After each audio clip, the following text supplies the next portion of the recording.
Sentiment, a view of or attitude toward a situation or event. An opinion, general feeling or opinion, the expression of a view or desire, especially is formulated for a toast, a feeling or emotion, exaggerated and self-indulgent feelings of tenderness, sadness, or nostalgia. Origin, late Middle English, in the senses, personal experience, and physical feeling, sensation, from Old French, sentiment, from medieval Latin, sentimentum, from Latin, sentire, feel. This definition is from the dictionary provided on Apple computers. The sentiment on this vanity presentation is provided by those that choose to appear.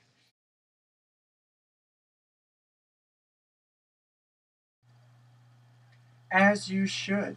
You're curious as to the premise of this show. It is exactly as the introduction reel defines. The sentiment of hosts, myself, Socio-Politics Day, and Simon Alexander Diamond, and those that choose to be featured guests, via directly, monologue or discussion, or by art medias. In other words, what Fox News is, despite their slogan, but we will be truthful. I am a Socio-Politics Day. I am a metaphysical artist with words and music. I am the real deal. I am inspired. Unlike most, I don't imitate. More than likely, I am more self-conscious, curious, observant, intellectual, analytical, self-reliant, adaptable, direct, honest, and cynical than you are. Spiritually, I am a solo practicing pagan. By political graph, I am a socialist libertarian. And here, our other host. Salutations, whomever you are, wherever you are. I'm Simon Alexander Diamond, one part of sentiment between me, Zoil, and Stephen. Who am I? I'm a poet. I'm a spoken word poet here in the Portland metropolitan community. I'm not from Portland, though. I'm a transplant from Los Angeles. Do you care? Does it matter? Personally, I really don't care. My personal opinion is that it's not where you're from, it's where you're at. And I'm at this location, this place and time, talking to you, the viewer of this video. It's been told to me by a friend of mine, a very good friend of mine, now since departed, that the truth is whatever the greatest number of liars will attest to. In my opinion, a poet's job is to put truth in the ears of an unwilling listener. But the truth can always be questioned. So what is reality then? Reality is whatever the truth actually is, minus public opinion, minus opinion in general. Facts are just facts. Facts can't always be changed. The truth can. The truth is based on perception, motive, and perception. And so you may see some of these people, these political pundits, these arrogant bastards, so to speak, voicing their opinion. Don't get me wrong, I'm not much better. I'm a poet. Poets have large egos. Some of us, well, have large penises too. Let's be frank about it. Some of us have very large egos. But what is the difference between the truth and reality? Like I said, one's actually based on fact.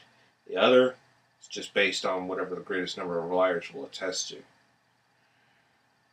The job of the individual is to take both sides of the coin, all facts considered, weigh them out, and to make up their own mind. I know who I am. I'm a poet, an asshole at times, the prettiest man alive, even if you disagree with it, a college student, military service member. It's somewhat knowledgeable about a lot of things, but still teachable enough to actually admit that I don't know a goddamn thing about everything.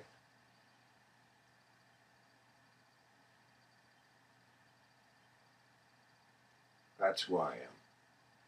Who are you? Now that you know the premise of this show and we introduced ourselves, the sentiment of this episode is Socio-Politics. And I'll start us off. The first of two poetic pieces that I have for you explain my sentiment towards American politics. Around the Depression in 80 years. As far as the eye can see and stand, where have we gone in 80 years?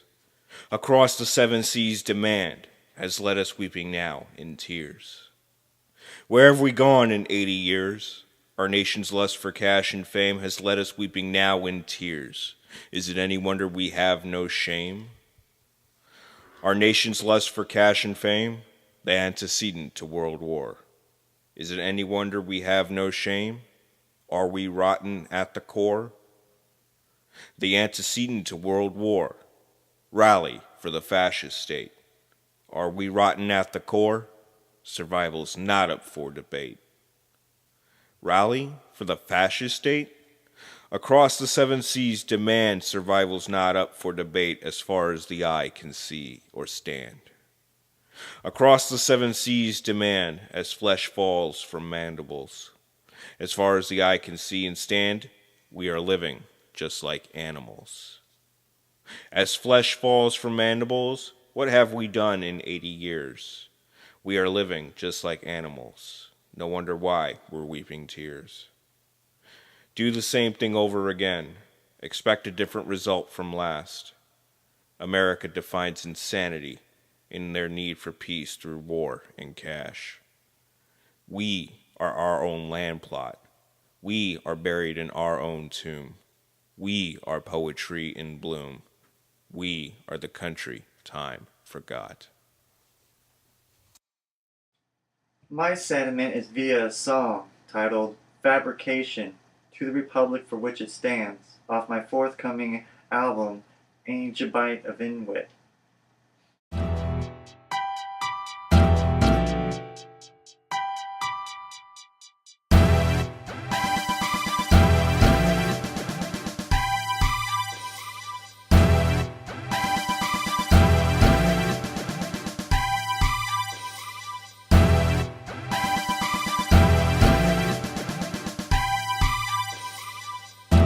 An anthem proclaims this to be for the land of the free and the home of the brave.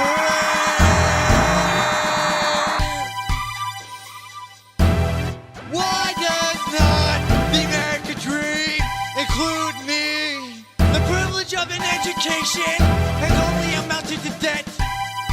The sacrifices I have made against my dreams grant me no grace. An anthem proclaims this to be for the land of the free and the home of the brave.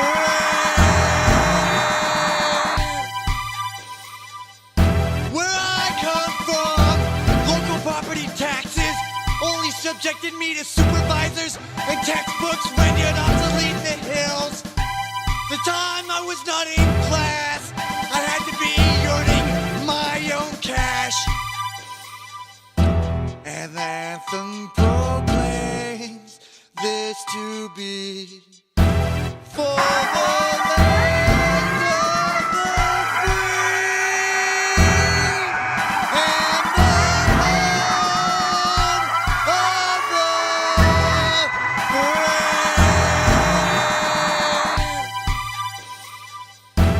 I have worked enough to know I am just just a subject of executive compelling, as James Joyce defined the sentimentalist.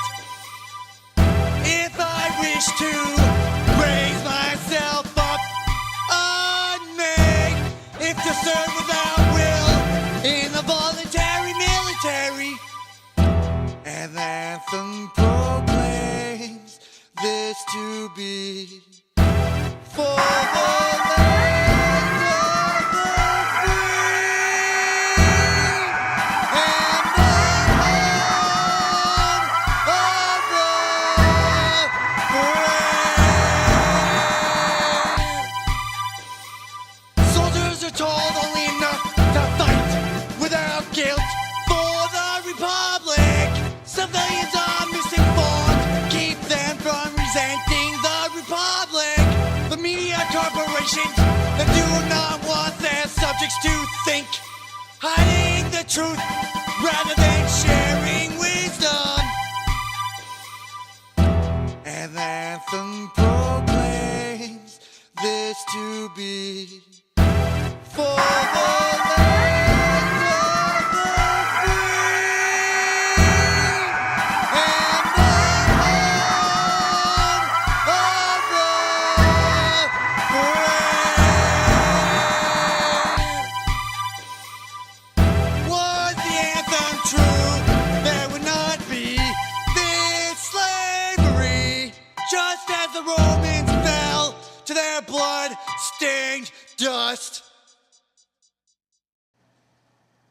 The second of two poetic pieces that I have for you tonight is entitled Born on the 4th of You'll Die. Don't mistake it for Born on the 4th of July, starring Tom Cruise. This is more than just a political piece. This is a sociological piece. Born on the 4th of You'll Die, in 3 parts. 1. White wall tires and radio flyers. It's 1960, 1960, all over again, all over again. J. Edgar Hoover is on the reins, McCarthy, Reagan, CIA, Obama shot, like JFK. Portland is Berkeley, COINTELPRO revived, all over again, all over again. It's 1960, 1960, radio flyers and white wall tires. 2. If nothing changes, nothing changes. Red Dawn, Neo-Vietnam, Nixon, McCain, Agnew, Palin, pale in comparison to a comparison's veil. It's 1960, 1960, all over again, all over again. Palin, Agnew, McCain, Nixon, Neo-Vietnam, Red Dawn, nothing changes if nothing changes. 3. Snow globe, effect, dream within, a dream. Watts riots, LA riots, injustice, served injustice, served injustice, LA riots, Watts riots, dreamer within dream, effect, snow globe. Cyclone within cyclone, Venn diagram, take the poor to the war, take the war to the poor. Baghdad, Basra, Mr. Ahmadinejad, which way, sir, to the Ho Chi Minh Trail? Dan Rather, AC-360, Vladivostok, Guantanamo Bay, Kim Jong-il, Leonid Brezhnev. It's 1960, all over again. All that we're missing, the Selective Service Draft.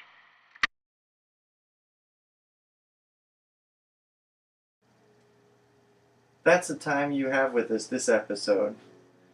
For further enlightenment, check out the next episode. If you have a sentiment that you'd like to express about this particular episode, you can contact us at this email address.